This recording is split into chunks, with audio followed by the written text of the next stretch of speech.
So hey everyone, it's Trevor Turnbull here from Sports Networker, and I'm excited to talk to you guys today and introduce you to Rick Sessinghaus. How's it going, Rick? It's going great today. How you doing? Really good. Thanks for asking. So Rick he's known as golf's mental coach. So we actually connected a few days ago here, and thought it would be a great idea to chat with him about what he does and how it relates to our audience too, in really trying to break into the sports industry, or else, taking your sports career to the next level. So I'm going to read a quick little bio on Rick here, and then we'll get to know him a little bit better. So Rick specializes in increasing people's performance in their personal, business, and athletic careers through speaking, training, and coaching. Rick founded Sessinghaus Performance Systems, Inc. with the purpose of helping others realize their full potential and live their dreams. So, Rick, tell us a little bit more about your background. How did you get into all of this kind of stuff? Well, I was an athlete as a kid and got into a lot of sports. I'll give my quick career down here in a nutshell, which was played some high school sports, got hurt in football, put all my attention into golf, and my goal was to play college athletics, and I was fortunate enough to walk on at Cal State Northridge here in California, and played and earned a scholarship there. And then something interesting happened as I shifted into the professional world. I wanted to play professional golf. Well, everybody's very good at that level. And so I noticed that physically I had a lot of the talents, but mentally and emotionally I wasn't ready. And it put me on a quest to now learn more. And so I went back to school, got my master's and doctorate in applied sports psychology, and just really wanted to know why some performers play great in the biggest environments, and why some performers will choke in other situations. And so I wanted to know more about that, and I did, and I started coaching more and more golfers and other athletes in how to perform under any situation. I wrote the book Golf: The Ultimate Mind Game, and I've been fortunate here in Burbank, California to have a growing business for mental game coaching and training. And so your office is currently in California then? I noticed I was reading through all of your accolades and background and everything, and it's a long list here, so I won't go through all of it, but we'll definitely put it on the article. But you're a director of instruction at the Chevy Chase Country Club in Glendale, California. Is that correct? Correct. It's a fun little 9-hole country club just outside of Los Angeles, and it allows me to take clients out on the golf course to give them hands-on golf instruction. And part of that coaching is the mental side of the game. And I've done a lot of business trainings there also, where I use golf as the metaphor for learning in the business environment also. Right. Yeah. So you've worked with athletes in the past. You obviously work on the business side of it as well. We were talking before this interview here briefly about some examples that we can use and stuff too, and of course the Tiger Woods one is the obvious one and stuff, and I'll let you speak to this, but we were also referencing some other key things that have happened in sports recently. I mentioned that Novak Djokovic was interviewed right before the final of the Australian Open, and he was asked what was the one thing that helped you kind of rise to that next level in your sport, and he referenced the fact that the mental game, he realized that there was a point that he realized he could beat anybody in the world, and that's kind of what took him to that next level. Do you have any other examples of how this relates to the business side of things, and maybe speak directly to the Tiger Woods scenario? Most people are familiar with that. Sure. I think with the tennis analogy here is we now have somebody who was ranked 3rd and 4th in the world for a while and never could break through. And then finally, when he makes this understanding that I know I can beat anybody, that belief now leads to just this unbelievable confidence, and then you go on all cylinders. But if we have doubt about our abilities and our skills, it will hurt performance, and we then put other people on pedestals. We compare too much instead of knowing that the skills I have today are good enough to win. Now, Tiger's an interesting story because he was trained at an early age to be mentally tough, and he had a sports psychologist when he was 8, 9, 10 years old. And you fast forward through the first part of his career, and he dominated. And most people would say he was the most mentally tough athlete there was. Yeah. Now we know what's happened to him off of the course, and it affected his performance. He went all the way down to, I think, 50th or 60th in the world. And most people say, well, it's because he got hurt or he has a new swing instructor. No, it's because his belief in himself was no longer there. Yeah. And he said that this year he now believes he's back. And that's going to be very powerful, and we're starting to see it improve. Now, on the other end of the scale is we just had, the NFL playoffs going on. Right. The Baltimore Ravens kicker at the end of regulation to go into overtime misses a fairly straightforward field goal. Yeah, he's done it thousands and thousands of times, yet in that moment when it was needed, he did not execute. Yeah. And reading the background of what was happening on the sidelines, he felt rushed. He didn't even know it was fourth down. The coaches were yelling for him, and then he runs out there. And when the mind is racing, the body is racing also. And the mind-body connection was he wasn't ready, and he went through it very, very quickly. He hooked it to the left. Ravens lose, and he probably doesn't have a job anymore. Yeah. And it's because he wasn't ready for that moment. And I think business people, where we have presentations, we have sales conversations, is that if you're not ready in that moment, they're going to find somebody else. Yeah. And so you have to learn how to execute when it matters most. So what would you say is a best practice approach to mentally preparing yourself for certain moments, which, in the sports world, as a kicker, the spotlight's on you. You got a split second to get out in the field and kick that field goal. But, really, I'm sure, if he was mentally prepared, he's envisioning that kick every single day, right? Before the game, he's thinking about his motions and all that kind of stuff. As it relates to the business side of things, you got to think, maybe even somebody that's trying to land a job in sports, for example. You're going to go through a certain process of, the interview and trying to prove that you know what you're talking about and all that kind of stuff. Is there a way to translate that into people trying to break into the industry or trying to, become a better manager or whatever it happens to be? You said a key word there is envision it before it even happens. So part of being mentally prepared is to rehearse scenarios. And in this case, in the business world, whether it's you're going in for an interview, you better be prepared to know who's interviewing you. What's the company all about? You need to be prepared for different questions in the industry. You also need to be prepared to talk about your strengths and talk about how you would make a difference. And you run those scenarios in your head over and over again, and you will come up with better and better and better answers. So now, one, any question that comes to you is not a surprise. And two, you will now have better answers to bring back. And so mental rehearsal is something that's been used in sports for a long, long time, especially it started with Olympic athletes in the Soviet Union. And then now pretty much every elite athlete will mentally rehearse their performance before they do it.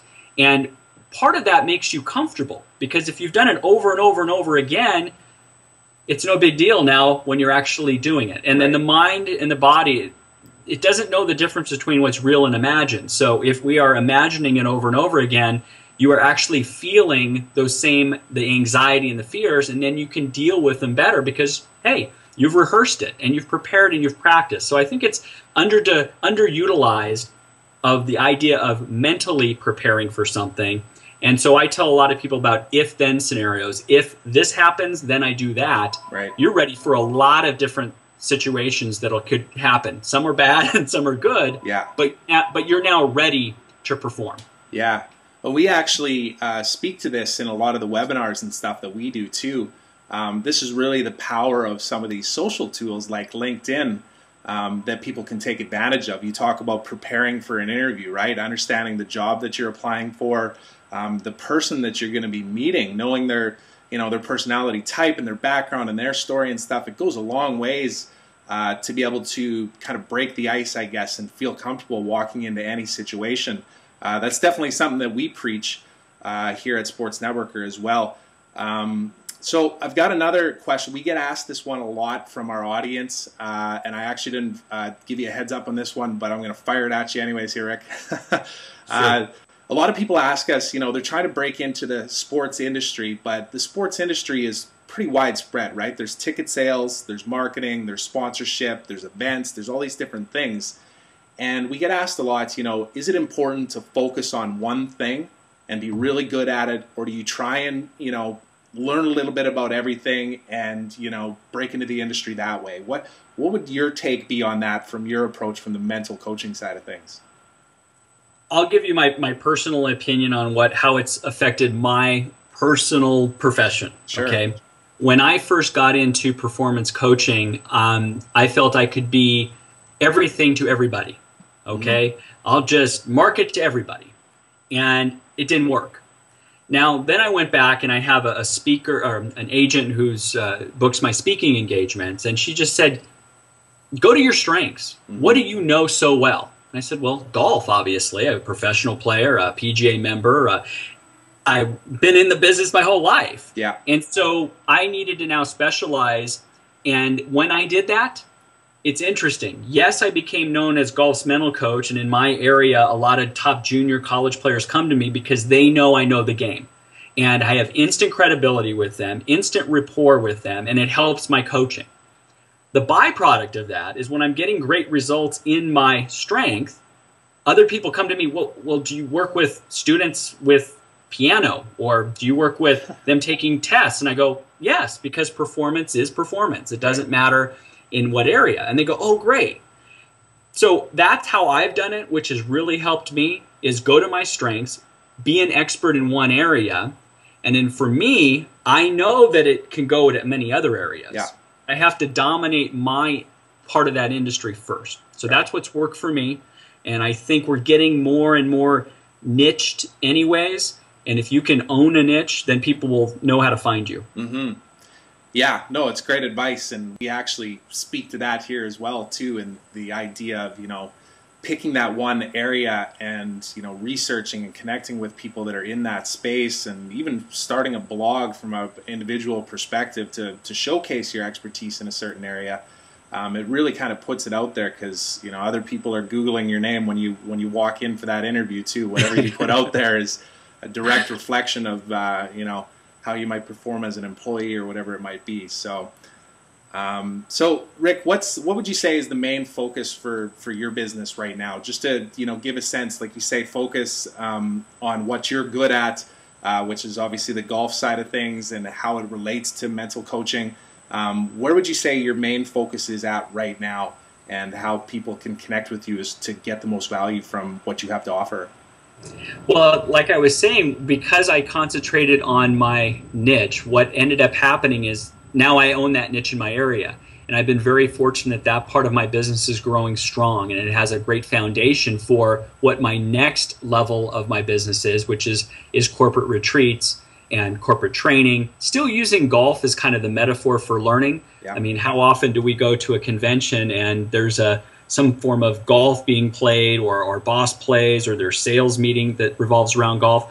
Well, again, I want to own that niche now. Yeah. And being able to use those performance skills that I work with golfers and now into the business world, they're the same. Mm-hmm. I'm just going to be talking a little bit different language. So really where I'm going with is doing business type trainings and working with people to improve their performance on focus and confidence, emotional control, communication, those type of things that are vital for us to succeed in our business. Yeah.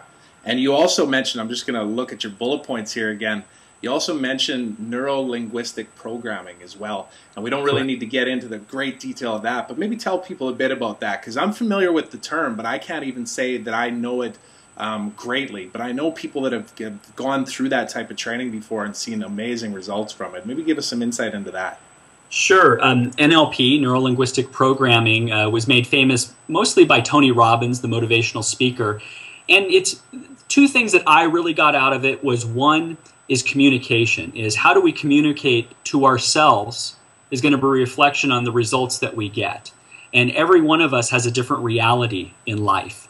And we need to respect everybody else's reality, but what's the reality that you're creating? And some of that is what you're communicating to yourself on a daily basis. So it's a lot of stressing about how you communicate, how you see the world. The other part that I love about it is the idea of modeling excellence. It's the idea is if somebody's done it, they have now a recipe or a blueprint, then I copy it and I get the same results.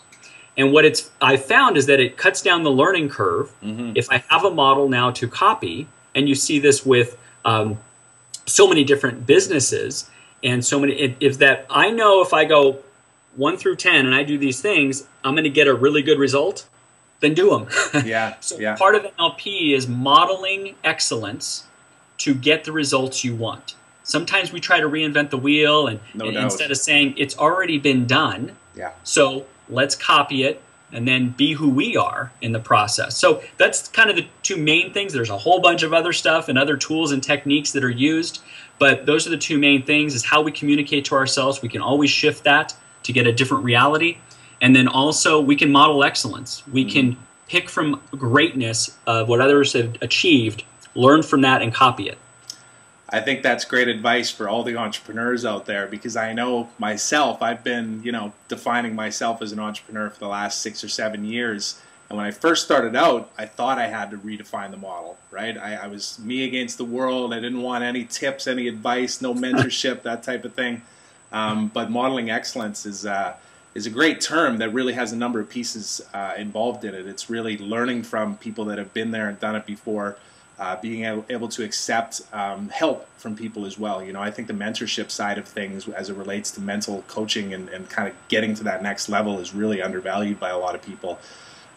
So anyway, you got a lot of stuff going on here, and it's been really great to connect with you, Rick. And I know we'll be chatting more about all this stuff, and hopefully we'll be able to do a presentation to the members of our Sports Executives Association as well, kind of focus in on one key area that you work on. If people wanted to learn more about you, check out your book, see what you do on the speaking side of things, that type of thing, where would they go to find out more info? The best way would be ricksessinghaus.com, RickSessinghaus.com. My phone, 818-843-1004. And I'd love to help anybody out. And through my website, you can go on the contact page, email me some questions, and I'll get back to you.